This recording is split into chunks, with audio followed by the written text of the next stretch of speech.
popularity of the foam roller has been growing steadily in the world of fitness, so much so that it's often used as the cure-all for many different conditions.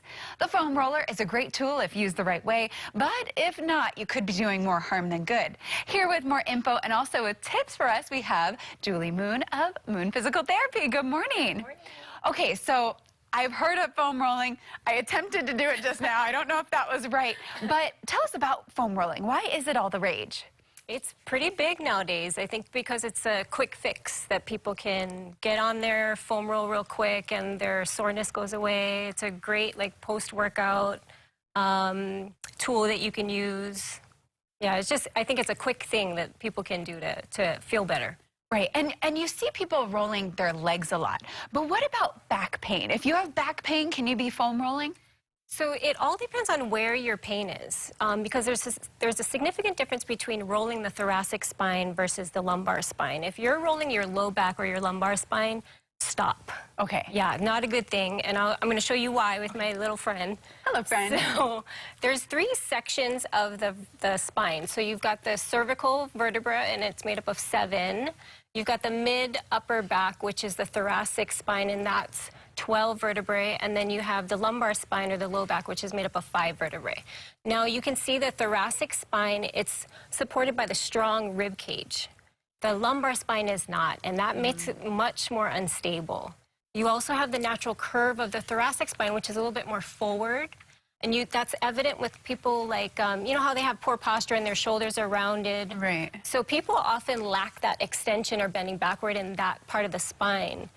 So by foam rolling this area, and between the shoulder blades, you're actually able to improve mobility in the thoracic spine and improve posture. But, you know, foam rolling the low back, because the natural curve is backward, sticking a foam roll back there is going to put that spine into more of an extended position.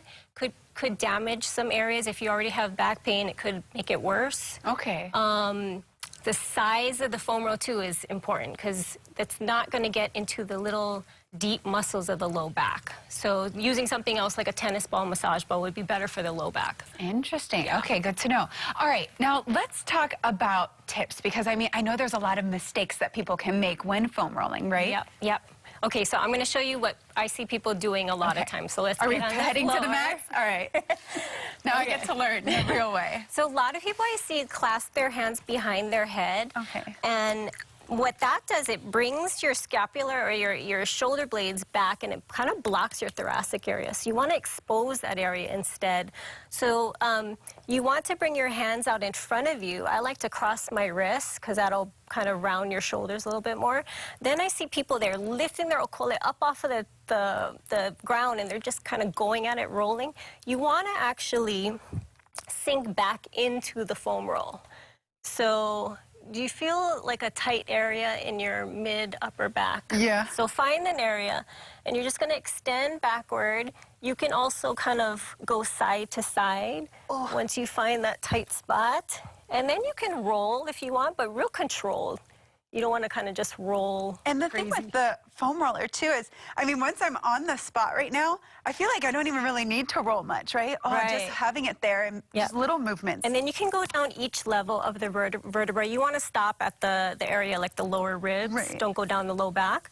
But eventually you want to be able to kind of extend all the way back. Oof. Oh, man. I used to be more flexible. It feels so good. Yeah, it's really good to improve your posture. Okay.